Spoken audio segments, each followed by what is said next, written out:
Hi guys, welcome back to my channel. চলে এসেছি আবার একটা নতুন ঝকঝকে তকতকে ডিনারওয়ালা ব্লগ নিয়ে।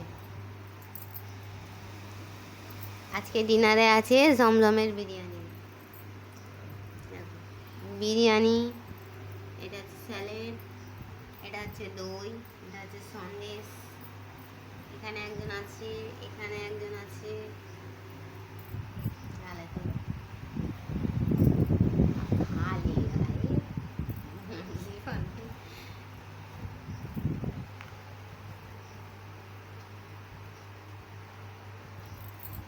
আজকে একটু অন্যরকম ব্লগ করে দেখো। এই আলু,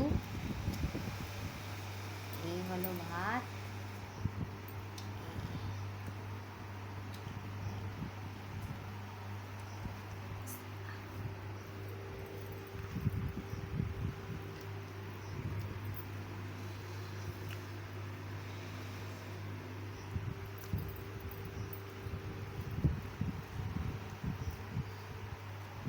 তোমরা কি দিয়ে ডিনার করেছো আমাকে কমেন্ট বক্সে জানাবে, ঠিক আছে? আমার ভিডিওটা ভালো লাগলে লাইক করবে, কমেন্ট করবে, শেয়ার করবে আর সাবস্ক্রাইব করে আমার পাশেই থাকবে, ঠিক আছে বন্ধুরা? তো চলো, বিরিয়ানি ঠান্ডা হয়ে যাচ্ছে, এইগুলো ব্লগটা ছাড়ছি। Thanks for watching. আর হ্যাঁ, কে কে খাবে চলে এসো।